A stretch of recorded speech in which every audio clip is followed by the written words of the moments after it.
ফাত্তাবিউনি, তোমরা যারা ইত্তিবা করে নেবে আমার হাবিবকে মুহাব্বতের সাথে, তাহলে আমি আল্লাহ ইউহিব্বুকুমুল্লাহ, তোমাদেরকে মুহাব্বত করে দেব।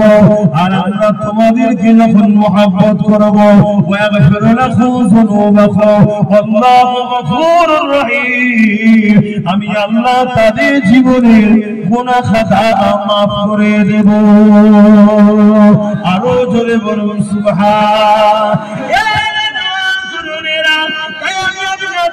বললাম আল্লাহ নবী হয়ে যায়, নবী পাককে মুহাব্বত করেন, নবী পাককে প্রিয় করেন, নবী পাকের গোলামি করেন, নবী পাককে ফলো করেন, যে নবীর হয়ে যাবে আমার আল্লাহ তার হয়ে যাবে, আমার আল্লাহ যার হয়ে যাবে तमाम মখলুকাতকে আল্লাহ তার বানিয়ে দেবে। এই বলে দিয়ে যায় দুনিয়ার জমিনে একদল দুশমন তো ছিল না, যারা কিনা আমাদেরকে আল্লাহ থেকে সরাতে চাইছে। এ যুবকেরা ইবলিস আর একদল দুশমন ছেড়েছে, যাদের লক্ষ্য হলো মাথায় টুপি দিয়ে মুখে দাড়ি রেখে বড় জুব্বা লাগিয়ে পাগড়ি পরিয়ে মাথায় ফুরাহ মুসলমান সাজে, আলেম সাজে, পীর সেজে, পীরজাদা মুফতি মাওলানা সেজে, ইমাম সেজে আমাদের সমাজে ছেড়ে দিয়েছে। তারা ঘুরিয়ে ফিরিয়ে আমাদেরকে আমার নবীর শান মর্যাদাকে খাটো করার চেষ্টা করবে। এই যুবকেরা তারা ওলি আউলিয়াদের বিরোধী আমাদেরকে বানাবার চেষ্টা করবে, কেননা এগুলো করাতে পারলে আমাদের ঈমানটা চলে যাবে। ঈমান যদি চলে যায় নামাজ পড়ো বেকার হয়ে যাবে, ঈমান যদি চলে যায় রোজা রেখো বেকার হয়ে যাবে, ঈমান যদি চলে যায় হজ করো বেকার হয়ে যাবে। এই কথা কি আপনারা একমত হতে পারছেন না পারলেন না? মাইকে আওয়াজে বুঝতে পারছেন? কারা কারা একমত যে ঈমান ছাড়া নামাজ বেকার? হাত তুলে দেখান। ঈমান ছাড়া রোজা বেকার, ঈমান ছাড়া কোরআন তেলাওয়াত করা বেকার, একমত তো নাকি? হাত তুলাবান। ঈমানটা তাহলে কি? আল্লাহ নবীর মুহাব্বত ও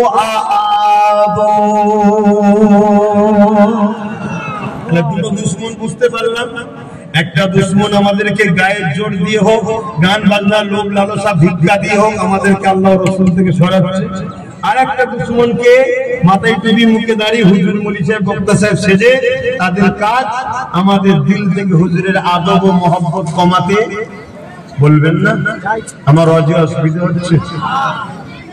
কমাতে চাইছে। আপনারা আমার দাদা হুজুরের রুহানি বাচ্চা তো নাকি, নাতি পুতা তো নাকি? ভাই বুঝাবো না বাবা, যে ফেসবুক বক্তা লিখ না, ইউটিউব বক্তা লিখ না, আর ফেসবুকে কোরআন হাদিস দেখে হাই হাই করিস না। কেন ফেসবুক গুগল সব ইহুদি খ্রিস্টানদের নেতৃত্বে চলে। কথা মাথায় ঢুকছে না? ঢোকে না? কোরআনের আর ইবারত ঠিক রাখবে আর মানেটা ভুল করে দেবে। তুমি আম মানুষ বলেই তো কোরআন না, মানেটা তো অন্যজনের মন করা ঢুকিয়ে দিয়েছে, তুমি বুঝতে পারবে ধ্বংস হবে না? হবে না? তুমি যদি আমার বাপের ছেলে হও অর্থাৎ দাদা হুজুরের রুহানি বাচ্চা হও, আমি কি আপনার ঈমান বাঁচাবার জন্য কথা বলবো না? বলবো। কেন আমি এতটুকু জানি, একটা লোক যদি পৃথিবী পরিমাণও গুনাহ নিয়ে কবরে যায়, তার মধ্যে যদি ঈমান থাকে, ও একদিন গুনাহ করার জন্য শাস্তি খেটে খেটে, জেল খেটে খেটে, বুঝাবার জন্য বলছি, জাহান্নাম খেটে খেটে ঈমান থাকার জন্য জান্নাত যাবে। জোরে বলুন সুবহানাল্লাহ। আর একটা লোক যদি সারা জীবন সিজদায় পড়ে থাকে, সারা জীবন হজ করে, সারা জীবন কোরআন পড়ে, সারা জীবন রোজা রাখে, সারা জীবন সব করে, আর আমার হুজুরের প্রেমের বেলায় সামান্য পরিমাণ যদি বিয়াদবি কথা বলে, ও জাহান্নামে ঢুকবে আর বেরোবে না। কথা শুনছেন না? এই ফাইসাল্লাহ, এই সিস্টেমটা আমি বানিয়েছি না আল্লাহ বানিয়েছে? জোরে বলো। কেন বানিয়েছে? কারণ হলো একটাই, আল্লাহ তার বন্ধুকে ভালোবাসে। জোরে বলুন সুবহানাল্লাহ। আল্লাহ তার হাবিবকে ভালোবাসে। জোরে বলুন সুবহানাল্লাহ। আল্লাহ তার দোস্তর মাকাম দিয়েছে। জোরে বলুন সুবহানাল্লাহ। আপনারা তো বেশিরভাগ মানুষই কোরআন পড়েন না, যারা আলেম আছেন, পড়েছেন, আমার কথাটাকে একটু শুনবেন, শুনে বলবেন আমি ঠিক বলছি না ভুল বলছি। যদি ভুল বলি শিখিয়ে দেবেন, কোনো অসুবিধা নেই। উস্তাদ বলে সম্মান করবো, কদমবুসি করবো, কেন আমরা উস্তাদদের কদমবুসি করাকে পছন্দ করি। উস্তাদকে সেজদা করি না, কদমবুসি আলাদা জিনিস, সেজদা আলাদা জিনিস। কদমবুসি হলো তাজিম করা, সম্মান করা। সেজদা একমাত্র আল্লাহ ছাড়া নবী পাক সাল্লাল্লাহু আলাইহি ওয়াসাল্লামের সেজদা নাই। সেজদা কার করতে হবে? জোরে বলো। আল্লাহ তাজিমি সিজদা আরো অনেক রকম সিজদা অন্যান্য নবীর উম্মতদের জন্য ছিল, আমার নবী সমস্ত রকমের সিজদাকে হারাম করে দিয়েছে। কেন? সাহাবা হুজুরদের মধ্যে ইতিহাস আছে, এক সাহাবী বাইরে দেশ থেকে এসে বাইরে দেশের রাজাদের ঘরে তাদের প্রজারা সিজদা করছিল দেখে এক সাহাবী দেশে নবী পাকের দরবারে এসে নবীকে পুরো সিজদা করে দিয়েছে। আল্লাহ নবী বলে, সাহাবী তুমি কি করছো? হুজুর আপনাকে সম্মান করছি, অন্যান্য রাজাদের ঘরে তার প্রজারা সম্মান করে, আপনি তো দোনো জাহানের সুলতান, কেন করব না? আল্লাহ নবী বলেন, খবরদার, আমি মুহাম্মদ রাসূল আমার উম্মতের জন্য সমস্ত রকম সিজদাকে হারাম করে দিলাম, সিজদা একমাত্র হবে আল্লাহর জন্য। বলুন সুবহানাল্লাহ।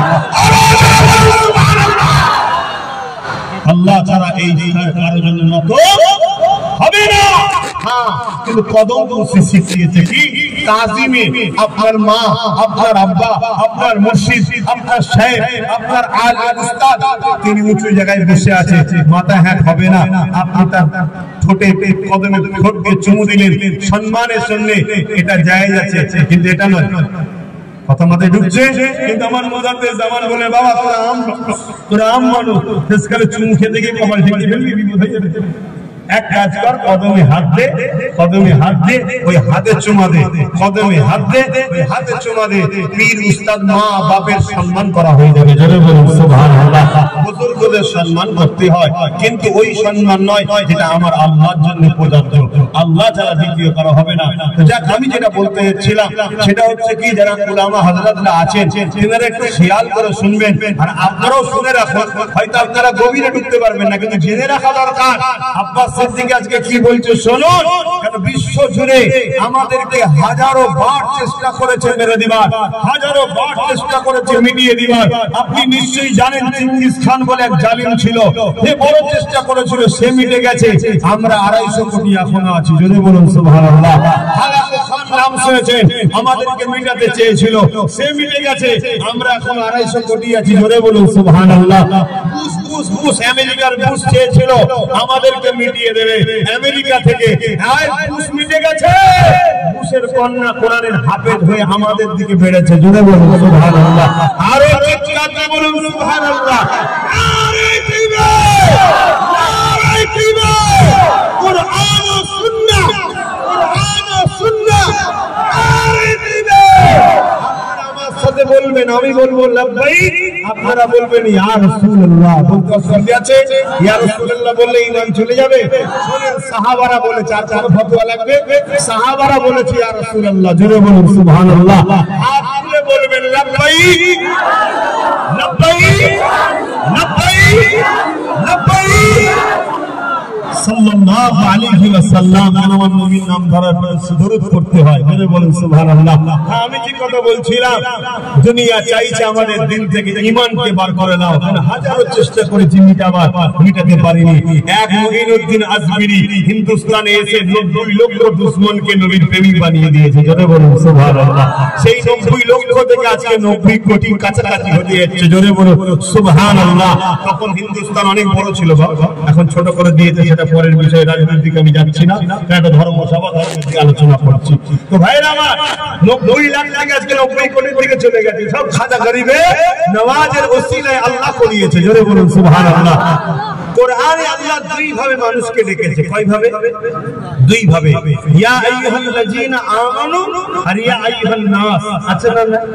একটু বলেন না, উলামারা আছে না? না, ইয়া আইয়ুহাল্লাযীনা আমানু মামানা হে ঈমানদারেরা।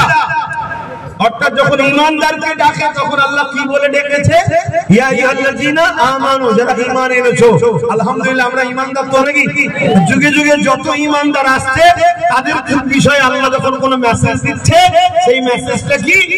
হে ঈমানদারেরা শোনো, আমি আল্লাহ এই বলছি। সারাংশ কি বলছে পরে যাচ্ছি।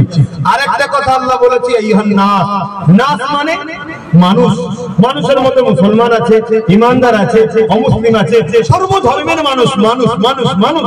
তাহলে আল্লাহ দুই ধরনের ভাবে ডেকেছে, ইয়া আইয়ুহাল্লাযীনা আমানু আর ইয়া আইয়ুহান নাস। শুনছেন?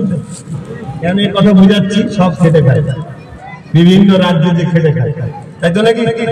আর আজকে যা রাজ্যে ঝগড়া হচ্ছে, অন্য রাজ্যে যেও কাজ করতে পারবে না। রাজ্যে ঝগড়া হচ্ছে। এখান থেকে বলছে বাঙালির রাজ চলবে, ওখান থেকে বলছে ভুইয়ার রাজ চলবে, ওখান থেকে বলছে বিহারির রাজ চলবে। দেশটা তো সবার রে বাবা, কি এসব প্ল্যান চলছে, সব গরিব মারার প্ল্যান। তুই মানো চাই না মানো, এতটুকু বলে দিলাম গরিব মারার প্ল্যান। তো যাক আমি অন্যদিকে চলে যাচ্ছি আবার। তাহলে ইয়া আইয়ুহাল্লাযীনা আমানু, হে ঈমানদারেরা, আর ইয়া আইয়ুহান নাস, হে মানুষেরা। যখন হে মানুষেরা বলেছে, আল্লাহ তার একত্ববাদী নিয়ে খোলাসা করে আলোচনা করেছে। সুবহানাল্লাহ। আর যখন বলেছি আইয়ুহাল্লাযীনা আমানু, হে ঈমানদারেরা, তখন আল্লাহ তার নবীর শান, মর্যাদা, আজমত, মাকামের কথা শোনাচ্ছে। জোরে বলুন সুবহানাল্লাহ। তাহলে কি বুঝলেন? মসজিদে আলোচনা হবে, ওখানে ইয়া আইয়ুহান নাস আছে না, ইয়া আইয়ুহাল্লাযীনা আমানু আছে। মসজিদে কি বলেন? মসজিদে কারা থাকে? নাস থাকে না আমানু আছে? স্পেশাল, তারাও মানুষ জানে, কিন্তু ঈমানদার। ওখানে কি আলোচনা হওয়া দরকার বলবেন তো?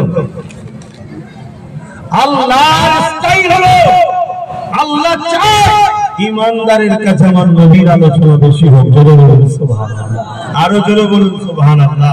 তাহলে 4 জুম্মা নামাজ 1 মাস, তাহলে ইমামের উচিত কি 3 বার, 3 শুক্রবার নবীর আলোচনা করা দরকার। কেন? আল্লাহ ইয়া আইয়ুহাল্লাযীনা আমানু যেখানে যেখানে বলেছে, বেশিরভাগ নবীর আলোচনা করেছে। জোরে বলুন সুবহানাল্লাহ। তাহলে কোরআন যদি প্রকৃত মানা হয়, তাহলে আমাদেরও উচিত হবে মসজিদে 4 শুক্রবারে 1 মাস, 3 শুক্রবার নবী চিনাও মুসল্লিদের ঘরে, নবী চিনাও উম্মতকে, নবীর মাকাম শোনাও উম্মতকে। তাহলে আল্লাহর কোরআনের উপরে প্রকৃত আমল করা হবে। জোরে বলুন সুবহানাল্লাহ। বাকি 1 জুম্মা পাক না পাক নামাজের মাসলা মাসাইলের আলোচনা দরকার আছে না নাই? এভাবে 12 মাস আসছে, 12 মাস আসছে, 12 মাসের মধ্যে 52টা শুক্রবার পড়ছে। 52 শুক্রবারের মধ্যে তুমি 30টা শুক্রবার নবী চিনাও উম্মতকে, নবী চিনাও মুসল্লিকে, নবীর বিষয়ে আলোচনা শোনাও। বাকি 22টা তুমি পাক পবিত্র নামাজ রোজা শিখাও না, কিন্তু তোমাকে বেশি শিখাতে হবে কার বিষয়টা? কথা বলছো না তো? কিন্তু আজকে নবীর আলোচনা কমছে না কমছে? কেন কমছে? এটাই কারণ আমাদের দিন থেকে নবীর আদব মহব্বত বার করে দেওয়া। আর বেরিয়ে গেলে কি হবে? আমরা সংখ্যায় থাকবো 200 কোটি, 300 কোটি, 400 কোটি।